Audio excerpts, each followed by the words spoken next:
I love nothing more than working on the human side of business, helping leaders to manage their most important resource, their people. And as the world around us keeps changing, what we need are a new era of leaders. Expander leaders who are breakaways, disruptors and renegades. People who challenge the status quo and put their people before profit. I recently compiled a list of 50 expander leaders who I'd most like to bring to you over the coming year. And so you can be inspired by their stories as you grow and flourish as well. Today, I'm pleased to bring to you the wisdom of my special guest, Charlotta Thaarup. Charlotta is a clinical mindfulness consultant who merges ancient wisdom with the latest up-to-date research on neuroplasticity. With over 20 years of personal and clinical experience, Charlotta consults with a range of corporations and government agencies, as well as working with the University of Technology Sydney as part of their executive leadership program. I'm excited and delighted to have her as our guest this week on UQTV. Welcome, Charlotta. Thank you. It's lovely to be here. So can we begin at the beginning, and that is, what exactly is mindfulness? Right. Well, first of all, it's a practice.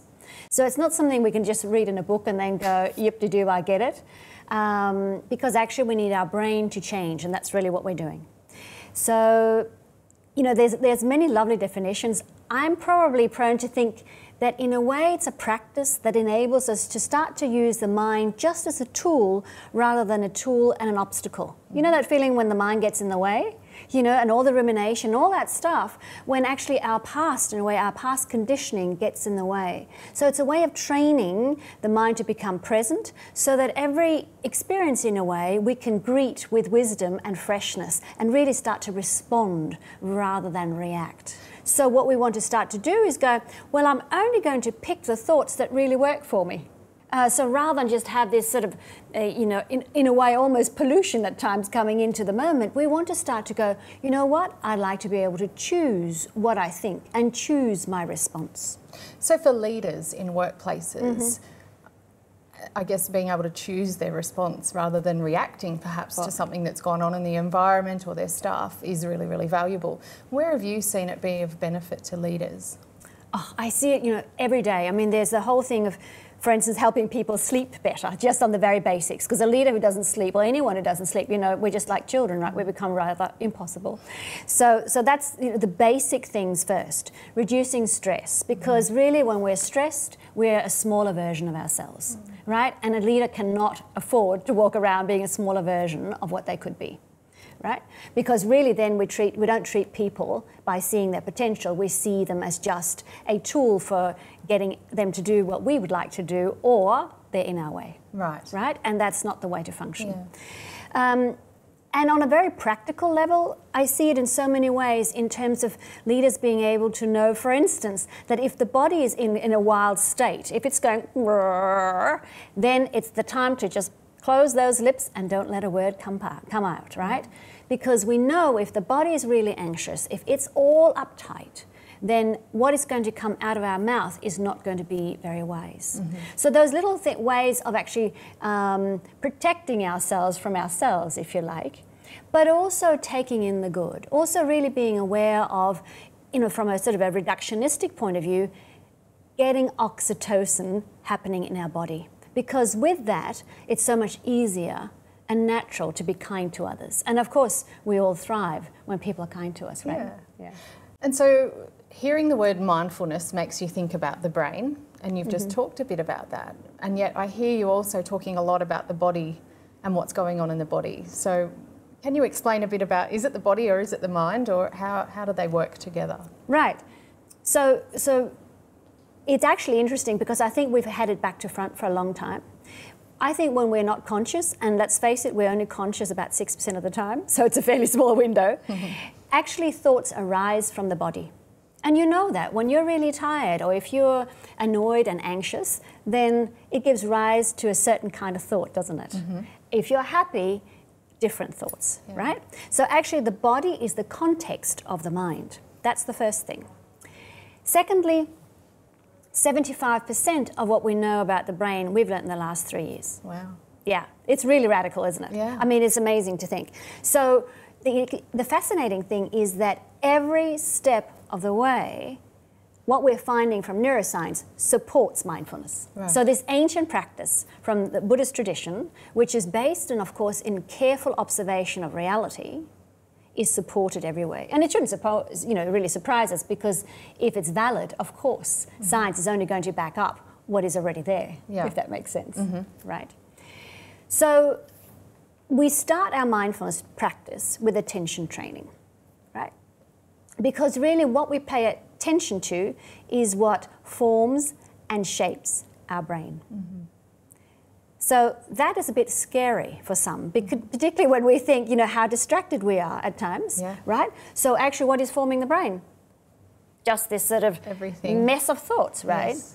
So in regards to a workplace and leaders who are managing teams and running organisations, how could mindfulness perhaps assist them with their work? Right.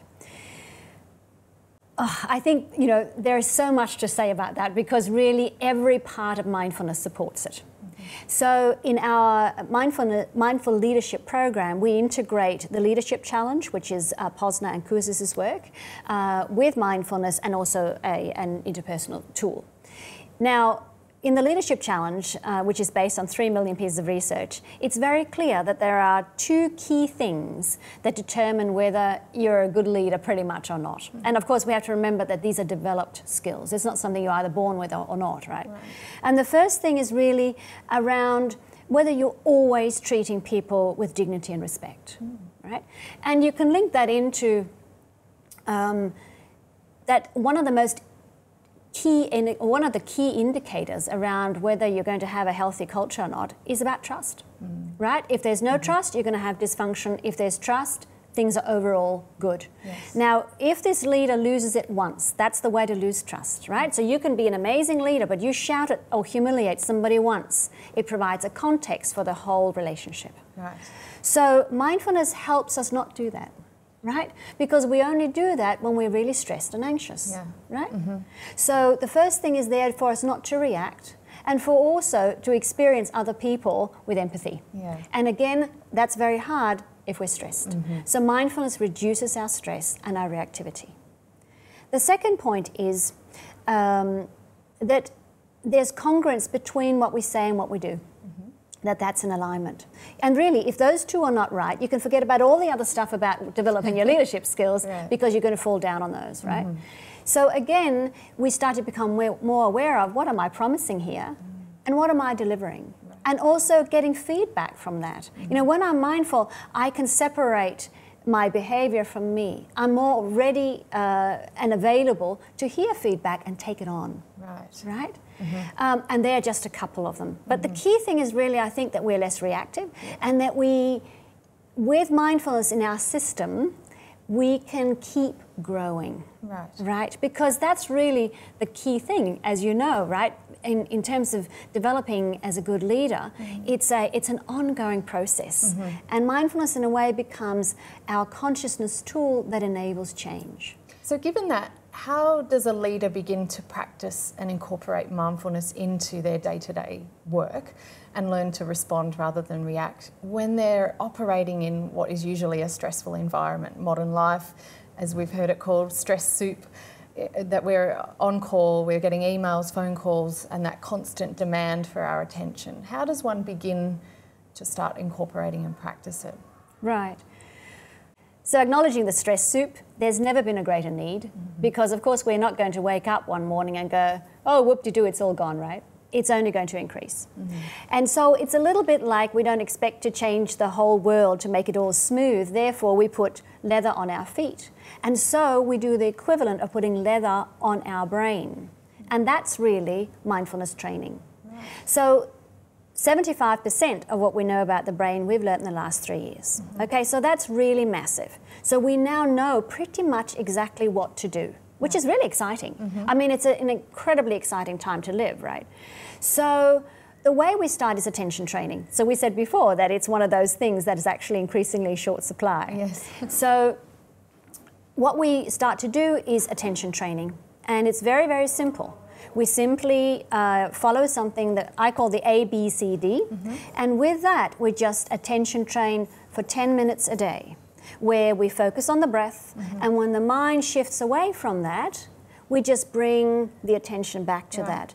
And that very action, if you like, is what strengthens that attention. Right. So the attentional muscle is strengthened through our mind training.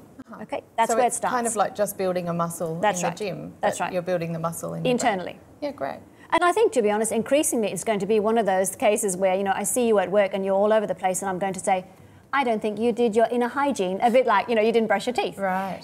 I think we'll get to that, really, because it's very noticeable when we do this, or we don't. So do you see that as being 2 years off, 5 years, 10 years? I think it's happening incredibly fast. I mean, I've been doing this for 8 years, and for the first 6, people would say, you do what? You know, and the last 2, a year and a half, it's just, you know, common. Right. Yeah. Till it's now, as we said, the most Googled term.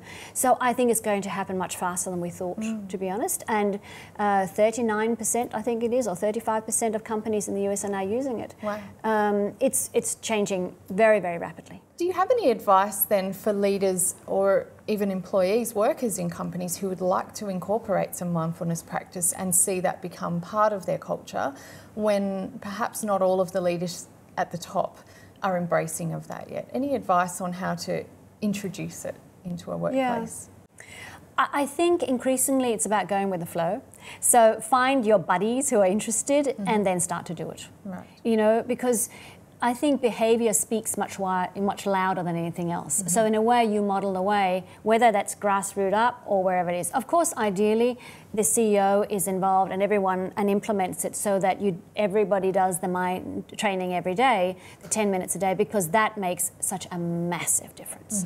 But if that's not there for you, well, then start yourself. Yeah. And if somebody said the other day, oh, you know, I think mindfulness is increasingly being used to sort of almost max people out even further. Right. So, you know, it's sort of the tablet, if you like, that reduces anxiety and then helps you work even harder. And there is a truth to that in that it definitely does increase our capacity. However, it also increases our empowerment. So increasingly I'm finding that people then are much better at saying no. I'm walking out at 5, I've done everything well, I have been able to prioritise, the most important things are done, that's all I'm able to do, and that's it. Great. You know, and leave then without the anxiety. And that's the beauty of it, I think. So Charlotte, you're known as one of the key authorities in the field of mindfulness. That's what happens when you hang in there long enough. Yeah. 8 years, still going strong. Yeah. I'm curious about what do you do when the world gets too overwhelming or you have too much on your plate? You know, I set an intention a couple of years ago that I wanted to focus on the space rather than the doing. And there's that, so keep that in mind. And the other thing is that after a long time of mindfulness training, you become really tuned into what's going on for the body. And of course, the body is the place where you first will notice that you're anxious. Right. So I am really tuned into it. So I know when I'm there. And the beautiful thing is that as soon as we notice it, it already reduces. Right. Because a lot of the things that are going on, be that pain or strong emotion, happens in 2 ways. There's the actual sensation, and then there's the brain going, you better pay attention to this, you better pay attention to this. Well, once we do, this part of the brain, be that physical pain or emotional pain, goes, oh good, I can relax, I've got her attention, right? So just by tuning into the body, I'm in a different state, right? And so they're also focusing on the being within the doing. That's the space, right? So even though, I sat down and I've got my to-do list, which I don't call it anymore, I call it my choice list, because that means it's my choice to put these things on the list, right? And then I notice the space within them. And even when, like when we're sitting here, you know, even though we're in the doing, there's still space and hopefully grace within this space, right? So it's a question, what are we focusing on? There's breath, there's pauses, and there's even space within the words, right? So where am I placing my attention? Because there's no stress in space, right? I love it. I love the idea of a choice list. That's beautiful. And really does flip things on its head about even the way you approach getting things done. Absolutely. Because often, you know, when we feel stressed, it's because we feel that the outside world is out of our control, right? Once we take full ownership, we go, well, actually, I chose to write these things down, you know, it's a whole different relationship. Yeah. And it is fascinating. In the last year, in every group I've run, I've said to people, tell me, what link do you make between you and your to-do list? If you don't do what's on this to-do list, what does it say about you in your head? And do you know the first word that comes up in 80% of the cases? I'm a failure. Wow. That's disturbing, I think, right? Because what happens in terms of the brain is that we'll do anything to avoid feeling a failure, right? So that reptilian brain, the very basic part of our brain that is all about avoidance, is going to grab our attention and hijack it so that that's all we can think about. So, you know, I won't notice you are a bit sad because I am so in getting this done on my list, right? You'll be all right. You're really not my priority when I'm busy with my tasks. And so then empathy for my colleagues and everyone at work. And then an announcement perhaps that there's going to be downsizing or something like that. We've focused on the wrong things rather than perhaps supporting each other through those challenging times because there's no reserve left. Exactly, that's right. So I'm still curious, what do you do? Is it more that you're just aware so you don't get that amount of stress? It's much more about that. And then, of course, also, I mean, somebody very wise said, right, if you're looking in the beginning of the year going, this is what I'm going to do more of, all right, what have you got to drop? Right? And that's the challenge. So I am consciously letting some things go because I know I'm spending more time over here. Great.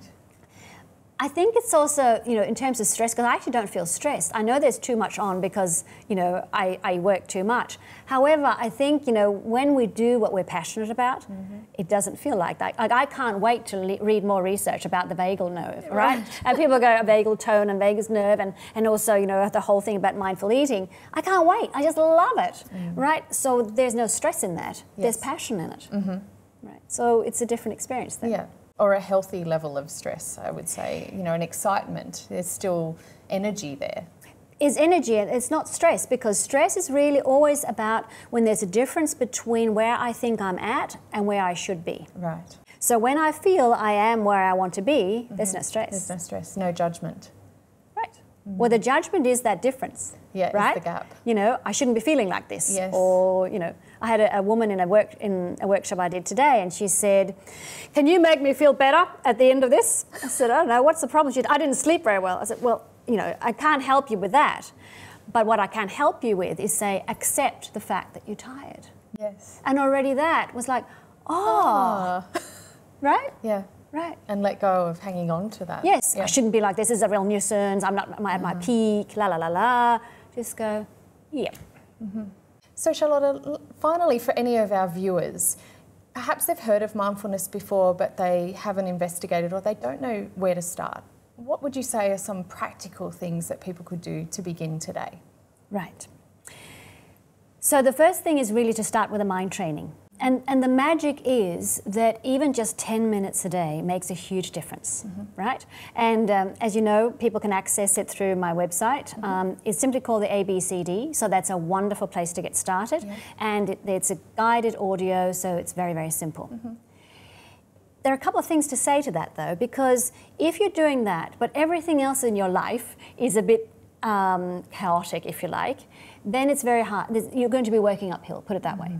So it's really important to exercise because we have to constantly remember that our system is not built for this century. It was actually built a bit like a cave woman man, right? So it's meant for moving, and it's meant for dealing with dangers and then relaxing, right? Not for sitting at a computer all day, generating anxiety and then no release, right? Because when we're feeling stressed, what happens in our system is high levels of cortisol. The way to release cortisol is exercise, right? So in other words, if we don't do that, we're sitting there doing our mind training full of cortisol, we go, this isn't working, you know, it's hard. So we need to exercise. And ideally, you exercise and then you do your mind training. The other thing that I'd really recommend is turn all your electronic stuff off for the first hour. Right? Because when we're asleep, we're in this I think, I don't know about the research around this, but the mind is in a slightly gentle state, would you say? You know, we wake up, we're soft. sort of, yeah, soft, exactly. And what happens then if the first thing we do is Facebook, Twitter, news, you know, another plane's fallen down? What happens to this dear brain of ours? It goes into distractions, right? So we have to protect it a little. So we say, let us wake up calmly. Let's, you know, enjoy the peace and the quiet, and perhaps family members. Let's enjoy our breakfast. You know, go for a walk, whatever we do, but do it with a bit of space. So it sets the tone of the day, right? That's a much healthier way to get into work than when we've already done a million things, right? Yes. And the fourth thing, actually there is 5. The fourth one is to do what I call the 5 magic breaths. And that's very simply that we put the hand on the lower abdomen. If you're in a place where you can close your eyes, great, do that. And just focus on the movement of the breath in the lower abdomen. Because when we do that, we come into our rest and digest state. Okay? That's the opposite to our stress state. Right. Yes. So we change our physiology through paying attention to the breath. And when we just do that, just 5 breaths, isn't it beautiful? Then we make sure, aha, we're in that. And when that's the case, the prefrontal cortex, which is this part of the brain, is engaged, which is really our higher order thinking. That certainly is essential for any leader, but for anyone in the workplace, because it's responsible for empathy, decision making, prioritizing, moral judging, etc. Right? So we can just check in with that regularly. That's another thing that's very simple, right? You can link it into going to the toilet, to, you know, before you go into a meeting, to every time you hop into the car, you know, you can link it into anything. Yeah. So making it part of your ritual or your habit for the day. Exactly. And the 5th thing? And the 5th thing, you're going to love this one. So Harvard Business School actually found that the most powerful way to feel good is through gratitude. So one very simple way of experiencing that is simply by putting your hands together like this, and then bowing your head and say, thank you. Thank you. And you notice what happens. What happens? It's a very calming, soothing sensation. Right. Right. So it stops that endless drive, right? Wanting, busy. So sprinkle them throughout your day as well. Perhaps not while we're driving a vehicle or heavy machinery. Right. But when appropriate. Quite powerful. And I know for myself, and we've talked before, I've practiced some 10 minutes a day, and I used to do it right after I had lunch. And I did contact you and say, I keep falling asleep. So I do it prior to lunch now, which works fabulously and really sets me up so that my afternoon is almost like a new day again. That's exactly what people say all the time, right? And many, actually, I was just doing some work with the childcare centre, and they said, I leave my home, it's like, oh, and I go into work and it's, oh, and then those 10 minutes, just as I get in, are just gold, because it means my prefrontal cortex is engaged and I can really be available in my very biggest capacity to these gorgeous kids. Wonderful. So I could talk to you all day and all night long. Is there just one final thing or anything we've missed that you'd love people to think about when they're being leaders in the workplace in relation to mindfulness? I suppose, you know, one thing is this thing that people don't leave an organisation, then you leave a boss, right? Recruiting is very expensive, so there are very good reasons to keep good staff. That's just the sort of the, in a way, the money-based reasons.